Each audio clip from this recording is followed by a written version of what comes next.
What is going on, everybody? ZyoniK here, and in today's video we are going to be trying Kangaskhan here in the Great League for the Kanto Cup. Now, as you guys can see on the side, I also decided to make this a triple normal team. So we're going to be running Legacy Pidgeot with that Gust on the lead. We have Kangaskhan in the back as hard coverage, and we have Shadow Snorlax as our safe swap. This team surprised me. I'm going to be honest right now. This team absolutely surprised me. It's very, very dominant. And teams that run typically with Alolan Merwack, whether it's on the lead or in the back, it's not going to find something to take down. Every single one of these Pokemon is a counter to my favorite Pokemon, which feels so wrong to do. But it's definitely very strong. Now, I will say right off the bat, and I'm sure you guys are thinking the same, double Charmer teams or even triple Charmer, which we'll see today, can beat this team. It's really hard because we have no resistance to Charm, and Charm is such a strong fast move right now in the meta that it just kind of shreds through our team. So those were our losses. If we ran into a double or triple Charm, it was over. But if we didn't, man, this team's really strong. So let me know what you guys think about this team in these battles. Be sure to smash that like button, and let's go ahead and get right into it. All right, getting into this first battle here. Let's see how this goes. We have Pidgeot here on the lead versus a Mew. Ooh, dangerous. Mew has that wild charge, which we definitely want to not get hit with. So what we're going to do is we're actually going to stay in this fight right here. We can really put a lot of pressure with Brave Bird, so I'm going to go ahead and go for the charge move, but they get their charge move off first. I'm going to shield right here. I don't want to get hit with wild charge, but it's just going to be a Surf shield bait, which is unfortunate. So what we're going to do is we're going to go ahead and go for the Aerial Ace right here. This does neutral damage to a Mew, and they actually decide not to shield. So I'm going to swap straight into Snorlax right away, and they didn't swap out. Lick just took it out. Mew was just deleted. Now we do see Shadow Machamp come in. Now this is what's great as well with a Snorlax safe swap. You're going to draw out that Shadow Machamp. You're going to draw out that fighter, maybe that Primeape. And what's great is we can keep that away from Kangaskhan because Snorlax right here can get off Body Slam very quickly. We'll let this go and potentially get 2 Body Slams to put a lot of pressure on the opponent. So we're going to go ahead and bring in the Pidgeot right here and look to hard farm. Pidgeot on the lead does amazing when it either obviously wins lead, that's amazing, or second, in a situation like this where we can shield, come in and farm for loaded energy because Brave Bird in this meta is so devastating. So we do see the final Pokemon is actually a Nidoking, a Shadow Nidoking at that. So a super spicy team right here. Mad respect to my opponent. They decide not to shield, but we're going to go ahead and bring in the Kangaskhan and just fast move down. And that is going to be a good battle. What's great about Kangaskhan here is that Mud Slap gives us great coverage to stuff like Alolan Marowak, Alolan Graveler, Alolan Golem, Electrode, right? It's very strong. So we have Snorlax now on the lead. I like to stay in this matchup right here. Body Slam and Superpower don't do too much damage, and what we're looking to do is really hope that they decide to shield a potential Brave Bird, but we're just going to go for Aerial Aces right here. I can come out of this matchup if I shield once or decide to shield once with quite a bit of health and energy, but we'll have to see how I play this out. I think in this one I decided to not shield, just seeing how much damage Body Slam does. So we're going to go ahead and go for the Aerial Ace right here. It doesn't get a shield, but we'll go ahead and commit to the farm down. They will be able to get to another charge move, so I'm going to go ahead and let it go. If it's Superpower, so be it, but I think it's just going to be another Body Slam, which it is. So we can farm down right here. And this is why, I mean, Pidgeot with loaded energy is very dangerous because now we can throw a free Brave Bird right here and put a lot of pressure on their shields. So they do bring in, I believe that was a Kanto Ninetales. So we'll have to see. We're going to go ahead and swap into the Snorlax after this. We don't want to get farmed down. It is going to be a Shadow Kanto Ninetales. We bring in the Snorlax right here. And then they're just going to be throwing a charge move. So we're going to go ahead and shield. We're quite ahead in terms of... And we still have Pidgeot in the back. We have Kangaskhan to hard counter right here. And we do see a swap into Alolan Merwack. So you guys can already see the win condition right here for us. That's going to be Kangaskhan. There's a double fire in the back on this team. So Kangaskhan is definitely our win condition. We're just going to go for Body Slams right here. This is where I sometimes wish I had Earthquake. I sometimes wish, because in situations like this, no Alolan Marowak is shielding. They just expect the Body Slam, so I could just land an Earthquake right there, which would have been amazing. But we're going to try to get to another one, but we can't. So we got to let this go. Bone Club won't take us out, I don't believe. No, they Fire Blast us. So we just got Fire Blasted, and now we bring in the Kangaskhan and farm down, as you guys can see. And then the Ninetales in the back is just gonna get eaten alive. We're gonna go ahead and go for Power Up Punch right here. This is gonna increase our damage, do some nice chip damage, and potentially get a shield. So we do get a shield right there, which is great, and Mud Slaps are just gonna start shredding right here, and that is going to be a good battle. Very well played. All right, moving into this next battle here. We have Pidgeot on the lead versus Beedrill. Super positive matchup. You'll love to see it right here. And we do see them swap out into a Lapras, and it's a Water Gun Lapras as well, so I don't necessarily have to swap out. But I'm going to go ahead and swap into Snorlax there on the charge move. I wanted to have a lot of energy on Pidgeot. I think that's what's very important. What I learned with this team is that Pidgeot with energy can shred apart a lot of teams as long as it's not resisted. So something like Alolan Sandslash, for example, with that steel typing would resist it. Pretty much everything else you're going to hit for massive neutral damage. So we go ahead and go for the superpower right there to get a shield. And then we're just going to let Snorlax go down actually. If they happen to have Alolan Merwack in the back, we have Kangaskhan. I'm just going to bring in Pidgeot and just hard farm. Again, this Pokemon is incredible with energy and hard farming. So yeah, and especially since it's Water Gun, we're not taking too much damage. I'm going to go ahead and go for the Aerial Ace a bit early, just before they get to the Surf. So this should be taking it out, but they decide to shield, which is amazing. I'm going to go ahead and shield myself and then farm down. I can absolutely farm down right here. They are going to be unshielded, and I'm going to have a Pidgeot with a Brave Bird and then some. So we're going to go ahead and farm down. That's beautiful. Whatever comes in, I'm Brave Birding right now and going straight into Kangaskhan. And it is going to be a Blastoise, actually, which is perfect. There's no fighter there in the back, so we're going to go ahead and swap to the Kangaskhan right here after we land the Brave Bird. Swap right into it, start getting ahead on energy, and we will have to shield this Hydro Cannon right here. I don't want to get hit, obviously, with the Hydro Cannon. Then we'll see the Blastoise now go down. Beedrill is still in the back, but we have Crunch ready to go, basically. It's going to do a decent amount of neutral damage right here, but in tandem with Mud Slaps, Crunch, and still having Pidgeot in the back, this is basically going to be a good game right there, and they do decide to surrender, and GG to my opponent. All right. Moving into this next battle, I know what game this is now because of the opponent's character right there.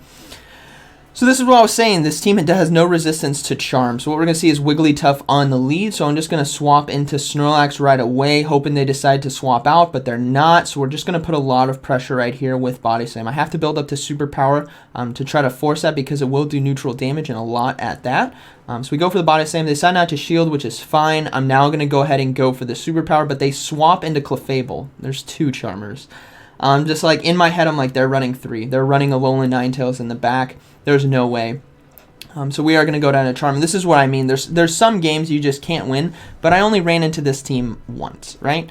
So I didn't see it too often, but I saw a lot more flexible teams or variety teams, which this team can handle. So we're going to bring in the Kangaskhan right here and just try to farm down. I'm going to go ahead and go for Power Up Punch just to increase the damage here on Mud Slap and hope that, you know, maybe there is an Alolan Marowak in the back. So I will have to shield. Our attack is boosted right here, and we're just going to try to farm down and see what we can do to the Wigglytuff as well. But this is why having no resistances to Charm is very tough here in the Kanto Cup because Charm just hits so hard. So we will see Wigglytuff come back in. We're going to go ahead and go for another Power Up Punch right here. This does neutral. Wigglytuff is that normal fairy typing, but they decide not to shield as well, and they do farm me down. I'm like, please.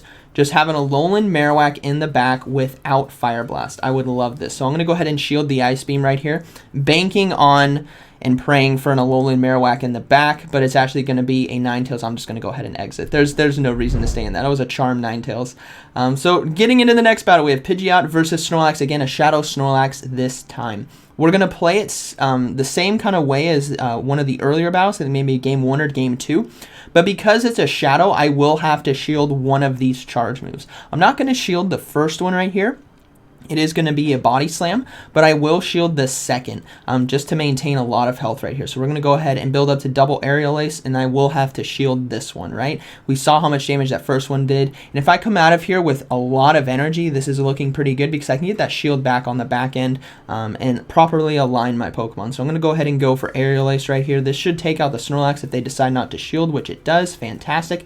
And we will see that it is going to be a Sea King. So I'm going to go ahead and go for the Brave Bird right away. You want to go for this to punish them guessing and not shielding, and we do get the shield, so I'm going to swap straight into Snorlax right now, maintain that Pidgeot just in case there is a fighter, but they decide to go for their charge move. I'm going to guess this is triple legacy, being Drill Run and Icy Wind, so I won't shield, and it is going to be an Icy Wind, and I decide to not throw the Body Slam, but it's going to be another Alolan Marowak in the back. And like I said, Alolan Marowaks, they're either, a lot of people will have them on their teams, right? And it's either on the lead or in the back. So if you bring 3 Pokemon that counter it, which I don't know why I'm doing this to my favorite Pokemon, you're going to have a high probability of winning because there's nowhere that Alolan Marowak can come in and farm down and whatnot. So we're just going to be putting so much pressure here. Body slams really start to add up. Lick damage really starts to add up. And they're going to have to throw energy in order to take us out. I do decide to swap straight into Pidgeot to get ahead on energy and hopefully catch a Bone Club right here, which it is going to be a Bone Club, which is fine. And then they decide to throw their energy again, so this is going to be another Bone Club. I'm not going to shield. And then that is basically going to be a good battle. Remember, there's just the Sea King in the back. We have Kangaskhan for that. I do get to the Aerial Ace in time, which is fantastic. And I think they may try to farm me down. I'm pretty close. They should try to farm me down. Yeah, they do farm me down right there. But I have the Kangaskhan ready to go. And I just need a Mud Slap. I am going to go ahead and shield this first one, I believe. No, I let this first one go. It's going to be Icy Wind. I'm concerned about a Mega Horn. That's basically what I'm concerned about. So I will shield the second one, obviously.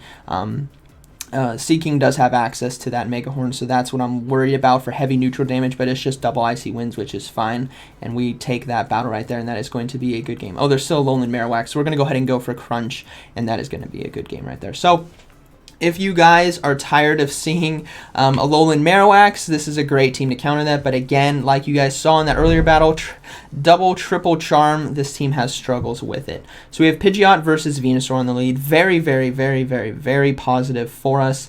And we'll have to see what they swap into. It's going to be into an Golem, an Alolan Golem, which is where Kangaskhan can come in and just shred. You guys are seeing how much damage that Mud Slap is doing. Absolutely shredding. Now, I'm not going to... I think I don't shield right here. Yeah, I don't shield. It's just going to be a Rock Blast, which is beautiful, and they decide to throw another charge in. So this is double Rock Blast, and we can survive based on how much damage we saw that first one do. So I'm not going to shield the second one. So we can safely win that matchup. Now, we will probably see the Venusaur come back in, and we can just go for Crunch right here. We want to do as much neutral damage as we can. The Power-Up Punch wouldn't really get us anything. We do land the Crunch, which is great. That did quite a bit of damage. We can get Venusaur roughly to 50% health here. Pidgeot's going to go ahead and come in. Now, I'm not going to shield right here. I'm guessing whatever's in the back, Snorlax can do pretty well against, but we'll have to see. They do decide to swap out now. Nope. Oh, yeah, they did. They swapped out into a Machamp. So they have a Shadow, or a normal Machamp, I believe. Here, it might be Shadow. Hold on, we'll see. No, it's just a normal Machamp, which is fine. I'm going to go ahead and try to get to this next Aerial Ace, which I do, and now I have to bring in the Snorlax. Pidgeot is normal flying typing, which means it takes quite a bit of damage here from counter, so I'm going to go ahead and swap into Snorlax and look to farm down. Remember, we have 2 shields right here. Lick damage really starts to add up. I could have potentially gone into the Snorlax here before throwing the second Aerial Ace. That might have been a bit better. Save that on the Pidgeot, but we're going to go ahead and shield these double cross chops right here and then get a Body Slam off against the Venusaur in the back, and that is going to be a good battle. Very well played to my opponent. Great recovery there. That was very, very close battle considering they had Venusaur and Machamp versus Pidgeot, but Kangaskhan handling that Alolan Golem on the safe swap. All right, moving into this next battle, we have Pidgeot versus Alolan Merwack on the lead. All right, so another Alolan Merwack team. It has really nowhere to go, so they are going to swap into a Hypno, which is fine. So that's going to be 2, that's going to be 3, that's going to be 4 Confusions. I'm going to swap to Snorlax right here to catch the Thunder Punch. So we, again, with this Pidgeot, we're trying our best to maintain a lot of energy to put huge pressure on them, and considering They have Alolan Marowak. We have both counters with Kangaskhan and Pidgeot. So I'm hoping to get shield advantage right here, but we'll have to see. I'm going to go ahead and throw the Body Slam, hoping they shield, but they don't. So now I actually think I need to shield. The Thunder Punch damage plus Confusions I think would take us out, and I need to maintain switch advantage just in case there's a fighter in the back, right? Because Kangaskhan can come back in to the Alolan Marowak, just in case they have a fighter, or if they bring in a fighter right here, I can bring in the Pidgeot, right? But we do see the Alolan Merwack come back in. So again, this is where I wish I had Earthquake to try to get those sneaky Earthquakes off, but we can just throw Body Slams right here. This is going to be perfectly fine, but what we're really hoping for is this lick damage to really start adding up. So we're going to go ahead and bring the Pidgeot back in. We have quite a bit of energy, and we're going to go ahead and go for the Aerial Ace right away. This is going to do a lot of neutral damage to them. Hopefully get a shield, but they decide not to shield. That's really risky, and there was a fighter in the back. But this is okay. As you guys can see, Pidgeot's Gust right here just does so much damage. So we are going to go ahead and shield the charge move and then just farm down. And then we will see the Alolan Marowak basically go down to Kangaskhan right here. So we're going to go ahead and throw the Aerial Ace. I didn't need to throw. I could have just swapped to Kangaskhan right away. So we do get a shield, swap to Kangaskhan, and then just farm down. They're going to have to throw Fire Blast if they have it, which I don't even, actually they probably would KO. But they only have Bone Club, which is fine, and Kangaskhan can close out this game for us, and that is going to be a good battle, very well played. Alright, moving into this next battle, we have Pidgeot versus Alolan Marowak again. Yeah, you guys are seeing it everywhere. If it's not on the lead, it might be in the back, and we do see a Wigglytuff. Okay, so this is where the Charmers are very, very tough. Considering I have multiple counters to Alolan Merwack in the back, I'm going to go ahead and use the Pidgeot to try to get a shield right here, a one-shot Wigglytuff, and we do get a shield, so I'm going to go ahead and swap now into the Snorlax. Hopefully I can get to the Body Slam in time, but I can't, so I have to shield this Ice Beam coming in, or potential Play Rough. It's probably just Ice Beam. No, it's actually going to be the Play Rough right here. And then we're going to go for the Body Slam. This is going to do quite a bit of neutral damage like we saw before against that triple the triple Charmer team earlier in the video. And we do get a second shield. I'm like, okay, things are actually looking pretty good. Hopefully we can get to another Body Slam in time. This is going to be taking out the Wigglytuff. And we'll probably see the Alolan Marowak come back in and farm. But having a shield advantage with Pidgeot and Kangaskhan is very, very nice for us.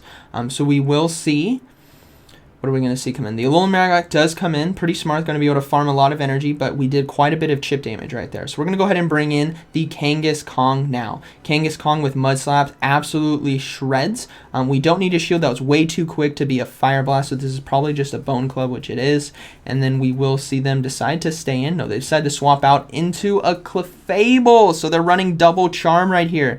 So even though we have triple counter to Alolan Marowak, we have no answer to a Clefable. So I'm hoping just to keep going for power-up punches right here to increase the damage of Mud Slap, but I'm realizing I'm not going to be able to do too much damage, and I'd have to go into Pidgeot, and I'm not going to be able to take it out. So Charm taking us down, and this is why I said if you guys run into a double Charm or a triple Charm team, this team doesn't do so hot against it. But I only saw the triple Charm once and the double Charm once right here. So that is going to be a good battle to my opponent. Charm on the back end just took us out, and there's really nothing we could do right there. We played it to our best in that situation. So moving into this next battle, we have Pidgeot on the lead versus Shadow Victory Bell. Oh, you love to see it. This is what we live for right here. And they're deciding to stay in. Fine by me. I'll just farm all day long. I'm Farmer Pidgeot right here. We're going to go ahead and shield Leaf Blade, Leaf Blade would still do quite a bit of damage even though it is resisted. And Pidgeot with half health and this much energy is extremely, extremely deadly. So we are going to see a Lapras come in right here. So we're going to go ahead and go for the Brave Bird, and then we're going to swap out. Again, if they have a fighter in the back, we want to maintain Pidgeot right here, get even shields, and swap into that Snorlax, hoping they decide to swap out into that fighter, and we can go for Body Slams to put a lot of pressure. But they're staying in, and they've built up to 8 ice shards right here. So I'm going to go ahead and shield, and it was a Skull Bash. So thankfully I shielded that. We're going to go ahead and go for the Body Slam right here. This isn't going to KO, and I don't imagine we'll get a shield either because they just landed Skull Bash, or they just used Skull Bash, which increases their defenses. So we're going to go ahead and build up some energy, counting the fast moves right here. We're going to go ahead and throw the Body Slam just before they're going to be getting to Surf. This should be taking out the Lapras or getting the final shield. It gets the final shield. Hey ho, that's awesome. And we do get to another Body Slam just before they get to the Surf. Now, they could be running Ice Beam because I think they were already at 4, and that was the 5th Ice Shard. So they might have been trying to go for Ice Beam. But we do see Alolan Merwack as the final Pokemon, and I feel so bad doing this to the GOAT, right? I have 3 counters, and this Alolan Marowak doesn't know it. There's still a Pidgeot it has to deal with, but we have Kangaskhan as well. I am going to get this Body Slam. There's really no reason to throw it because we just have such hard counters in the back. It feels bad. So we're going to go ahead and go into the Kangaskhan to clean this game up right here, and that will be a good game to my opponent. So yeah, Alolan Merwack's in the back. This team can cover that, as long as there's not double charm, right? So we have Pidgeot on the lead versus Hypno, a Shadow Hypno at that. So we're going to go ahead and swap straight into Snorlax. I could have swapped later, but we do see another Charmer come in. I'm like, oh man, if this is another Hypno double charm team, this is going to be really annoying, but we'll have to see what we can do. We're going to go for Body Slam first, just like last time. That way we can get to another charge move. It lands, which is fantastic, and now we're going to go for that superpower to give ourselves switch advantage or get the final shield, or the first shield. We do get the shield, which is great. So shield advantage is very, very solid. So this is where we're going to come in with that Pidgeot and farm down. Now, we have to watch out for Ice Beam from the Wigglytuff, but Pidgeot coming in right here, I'm okay with sacrificing half of my health, basically 50% from Charm, to get a Brave Bird and then some, to put so much pressure on that Hypno or on whatever decides to come in. So we're going to go ahead and just hard farm. We get to about 50% health right there, which is fine. We have so much energy, and we are going to see the Hypno now come back in, so we're going to go for that Brave Bird right here. Get that final shield or punish if they decide not to. So if it lands, which it does, boom! We're going to go ahead and swap into Kangaskhan. The final Pokemon is going to be a Shadow Victory Bell. So what we're going to do is we're going to go ahead and go for Power Up Punch right here. I should have built up to Crunch, but considering Kangaskhan is such a unique pick, they probably don't know the counts. So we do get a shield, which is fine. Mud Slap is doing its thing. And then we are going to be able to bring in the Pidgeot right here. Hopefully try to farm down, but they get off the charge move, so I will shield right here because I think I can actually win because the Hypno doesn't have too much energy. So it's going to be a race right here, Confusion versus Gust, and we do get it with a little bit of health left, and that is going to be a good battle. Very well played to my opponent. And I believe that was the final one. Yeah, it was the final one. Went 8-2 with this team overall. Really, really solid team. Had a lot of fun. Again, Pidgeot with Gust, which is a legacy move from the Flying Cup, that 6-hour cup. You guys remember Go Battle Night, which was a lot of fun. It's only available from that event, so you guys will have to Elite Fast TM in order to get it if you want to, or wait for another event. But I hope you guys enjoyed today's video. Let me know down in the comments what you guys think about this triple normal team, what you guys think about Kangaskhan. I think it's very, very strong in the back with coverages to Alolan Marowak and the electrics that we do see in the meta, like Electrode Safe Swap or Alolan Graveler or Alolan Golem. It's just very, very strong, and Snorlax on that Safe Swap draws out that one and only fighter they probably have, and we can put a lot of pressure with Body Slam. So I hope you guys enjoyed today's video, and like always, thank you for watching, and I'll see you in the next one.